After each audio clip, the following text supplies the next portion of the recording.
Hey there, it's JKASMR. Welcome again to episode 3. And if you've just joined us, welcome. We're reading Bram Stoker's Dracula, classic story that has defined many urban fantasies and gothic stories in the modern era. We're at chapter 2 actually, so if you want to go back and listen to episodes 1 and 2, they'll cover chapter 1. So let's head straight into it. We'll look at chapter 2 now of this classic story, and I hope you enjoy.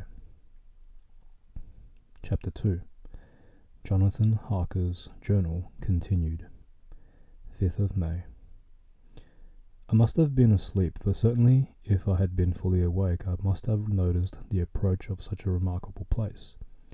In the gloom of the courtyard, it looked of considerable size, and as several dark ways had led it from under great round arches, it perhaps seemed bigger than it really was. I have not yet been able to see it by daylight. When the caleche stopped, the driver jumped down and held out his hand to assist me to alight. Again I could not but notice his prodigious strength. His hand actually seemed like a steel vice that could have crushed mine if he had chosen. Then he took my traps and placed them on the ground beside me as I stood close to a great door, old and studded with large iron nails, and set in a projecting doorway of massive stone. I could see even in the dim light that the stone was massively carved, but that the carving had been much worn by time and weather. As I stood, the driver jumped again into his seat and shook the reins. The horses started forward, and trap and all disappeared down one of the dark openings. I stood in silence where I was, for I did not know what to do. Of bell or knocker there was no sign. Through these frowning walls and dark window openings it was not likely that my voice could penetrate. The time I waited seemed endless, and I felt doubts and fears crowding upon me. What sort of place had I come to, and among what kind of people? What sort of grim adventure was it on which I had embarked? Was this a customary incident in the life of a solicitor's clerk sent out to explain the purchase of a London estate to a foreigner? Solicitor's clerk. Mina would not like that. Solicitor, for just before leaving London I got word that my examination was successful, and I am now a full-blown solicitor. I began to rub my eyes and pinch myself to see if I were awake. It all seemed like a horrible nightmare to me, and I expected that I should suddenly awake and find myself at home, with the dawn struggling in through the windows, as I had now and again felt in the morning after a day of overwork. But my flesh answered the pinching test, and my eyes were not to be deceived. I was indeed awake and among the Carpathians. All I could do now was to be patient and to wait the coming of morning. Just as I had come to this conclusion, I heard a heavy step approaching behind the great door, and saw through the chinks the gleam of a coming light. Then there was the sound of rattling chains and the clanking of massive bolts drawn back. A key was turned with the loud grating noise of long disuse, and the great door swung back. Within stood a tall old man, clean-shaven save a long white moustache, and clad in black from head to foot, without a single speck of colour about him anywhere. He held in his hand an antique silver lamp, in which the flame burned without a chimney or globe of any kind, throwing long quivering shadows as it flickered in the draught of the open door. The old man motioned me in with his right hand with a courtly gesture, saying in excellent English, but with a strange intonation, "Welcome to my house. Enter freely and of your own free will." He made no motion of stepping to meet me, but stood like a statue, as though his gesture of welcome had fixed him into stone. The instant, however, that I had stepped over the threshold, he moved impulsively forward, and holding out his hand, grasped mine with a strength which made me wince, an effect which was not lessened by the fact that it seemed cold as ice, more like the hand of a dead man than a living man. Again he said, "Welcome to my house. Enter freely, go safely, and leave something of the happiness you bring." The strength of the handshake was so much akin to that which I noticed in the driver, whose face I had not seen, that for a moment I doubted if it were not the same person to whom I was speaking. So, to make sure, I said interrogatively, "Count Dracula?" He bowed in a courtly way, as he replied, "I am Dracula, and I bid you welcome, Mr. Harker, to my house. Come in, the night air is chill, and you must need to eat and rest." As he was speaking, he put the lamp on a bracket in the wall, and stepping out took my luggage. He had carried it in before I could forestall him. I protested, but he insisted. "Nay, sir, you are my guest. It is late, and my people are not available. Let me see to your comfort myself." He insisted on carrying my traps along the passage, and then up a great winding stair and along another great passage, on whose stone floor our steps rang heavily. At the end of this he threw open a heavy door, and I rejoiced to see within a well-lit room in which a table was spread for supper, and on whose mighty hearth a great fire of logs, freshly replenished, flamed and flared. The Count halted, putting down my bags, closed the door, and crossing the room, opened another door, which led into a small octagonal room lit by a single lamp, and seemingly without a window of any sort. Passing through this, he opened another door and motioned me to enter. It was a welcome sight, for here was a great bedroom well lighted and warmed with another log fire, also added to but lately, for the top logs were fresh, which sent a hollow roar up the wide chimney. The Count himself left my luggage inside and withdrew, saying before he could close the door, "You will need, after your journey, to refresh yourself by making your toilet. I trust you will find all you wish. When you are ready, come into the other room, where you will find your supper prepared."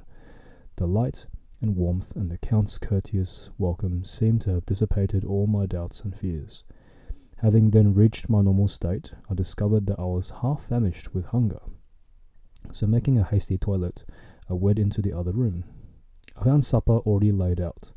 My host, who stood on one side of the great fireplace, leaning against the stonework, made a graceful wave of his hand to the table, and said, "I pray you must be seated and sup how you please. You will, I trust, excuse me that I do not join you, but I have dined already, and I do not sup." I handed to him the sealed letter which Mr. Hawkins had entrusted to me. He opened it and read it gravely. Then, with a charming smile, he handed it to me to read. One passage of it, at least, gave me a thrill of pleasure. "I must regret that an attack of gout, from which malady I am a constant sufferer, forbids absolutely any travelling on my part for some time to come. But I am happy to say that I can send a sufficient substitute, one in whom I have every possible confidence. He is a young man, full of energy and talent in his own way, and of a very faithful disposition. He is discreet and silent, and has grown into manhood in my service. He shall be ready to attend on you when you will during his stay, and shall take your instructions in all matters." The Count himself came forward and took off the cover of the dish, and I fell to at once on excellent roast chicken. This, with some cheese and a salad and a bottle of old Tokay, of which I had 2 glasses, was my supper. During the time I was eating it, the Count asked me many questions as to my journey, and I told him by degrees all I had experienced. By this time I had finished my supper, and by my host's desire had drawn up my chair by the fire and begun to smoke a cigar which he offered me, at the same time excusing myself that he did not smoke. I had now an opportunity of observing him, and found him of a very marked physiognomy.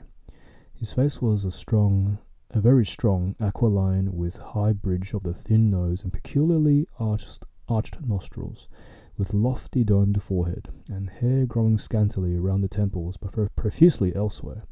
His eyebrows were very massive, almost meeting over the nose, and with bushy hair that seemed to curl in its own profusion.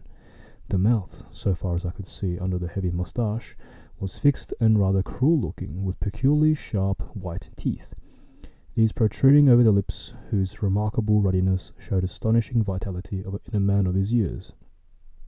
For the rest, his ears were pale, and at the tops extremely pointed. The chin was broad and strong, and the cheeks firm though thin. The general effect was one of extraordinary pallor. Hitherto I had noticed the backs of his hands as they lay on his knees in the firelight, and they had seemed rather white and fine. But seeing them now close to me, I could not but notice that they were rather coarse, broad, with squat fingers. Strange to say, there were hairs in the centre of his palm. The nails were long and fine, and cut to a sharp point. As the Count leaned over to me, his hands touched me. I could not repress a shudder. It may have been that his breath was rank, but a horrible feeling of nausea came over me, which, do what I would, I could not conceal. The Count, evidently noticing it, drew back, and with a grim sort of smile he showed more than he had yet done. His protuberant teeth sat himself down again on his own side of the fireplace. We were both silent for a while, and as I looked towards the window I saw the first dim streak of the coming dawn. There seemed a strange stillness once over everything, but as I listened I heard, as if from down below the valley, the howling of many wolves. The Count's eyes gleamed, and he said, "Listen to them, the children of the night. What music they make." Seeing, I suppose, some expression in my face strange to him, he added, "Ah, sir, you dwellers in the city cannot enter into the feeling of the hunter." Then he rose and said, "But you must be tired. Your bedroom is all ready, and tomorrow you shall sleep as late as you will. I have to be away till the afternoon, so sleep well and dream well." With a courteous bow, he opened for me myself, the door to the octagonal room, and I entered my bedroom. I am all in a sea of wonders. I doubt, I fear, I think strange things which I dare not confess to my own soul. God keep me, if only for the sake of those dear to me. 7th of May. It is again early morning, but I have rested and enjoyed the last 24 hours. I slept till late in the day and awoke of my own accord. When I had dressed myself, I went into the room where we had supped and found a cold breakfast laid out, with coffee kept hot by the pot being placed on the hearth.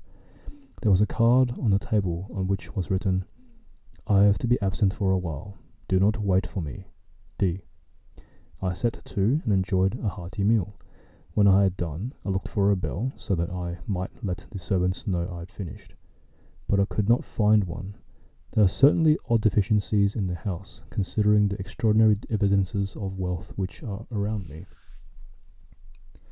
The table service is of gold, and so beautifully wrought that it must be of immense value.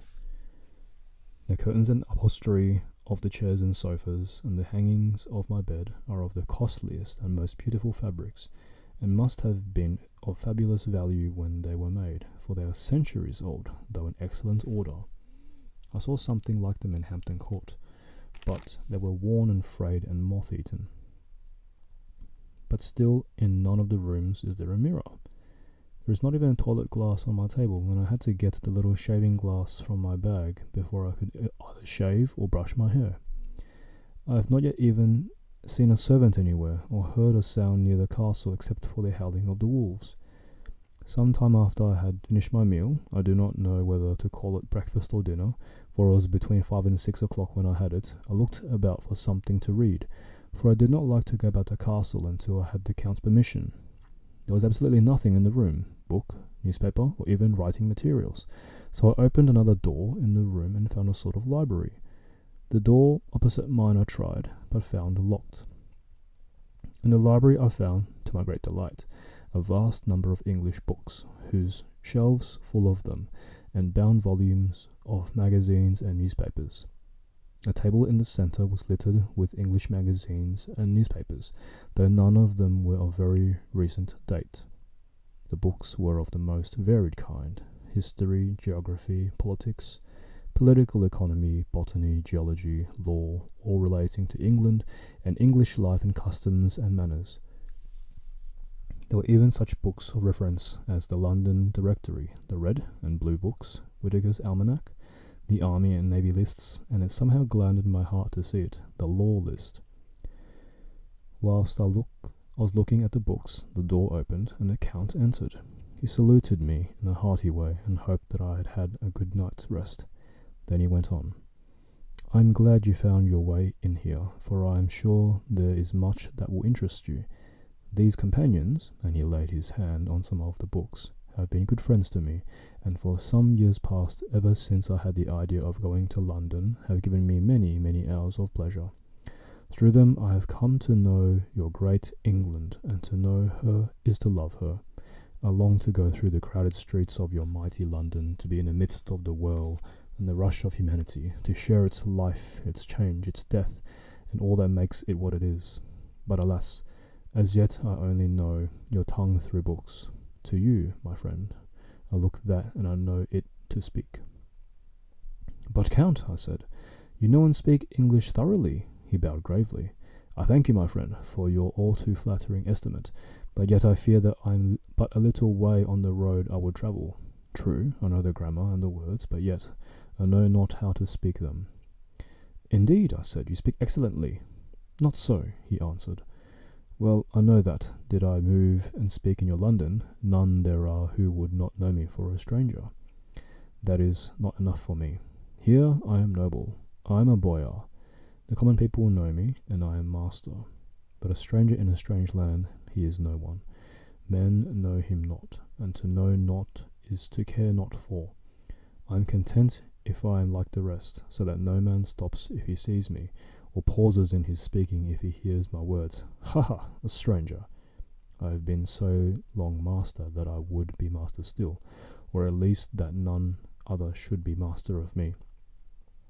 You come to me not alone as agent of my friend Peter Hawkins of Exeter, to tell me all about my new estate in London.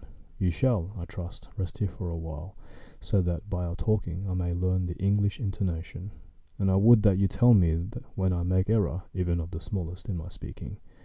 I am sorry that I had to be away so long today, but you will forgive one who has so many important affairs at hand. Of course I said all I could about being willing, and asked if I might come into the room when I chose. He answered, yes, certainly, and added, you may go anywhere you wish in the castle, except where the doors are locked, where of course you will not wish to go. There is reason that all things are as they are, and did you see with my eyes, and perhaps with my knowledge, you would perhaps better understand. I said I was sure of this, and then he went on. We'll stop there for now. We're a little bit past halfway in chapter 2. How interesting, now that the protagonist has already met Count Dracula, and, well, we know who he is. Let's see how the rest of this chapter turns out. Thanks again for joining me, JKASMR, here for this reading of Count Dracula by Bram Stoker. This has been episode 3, and yeah, hopefully you'll want to hang around, and I'll see you in the next episode, episode 4. For the time being, thanks again for being here with me, and I'll talk to you soon. Thanks.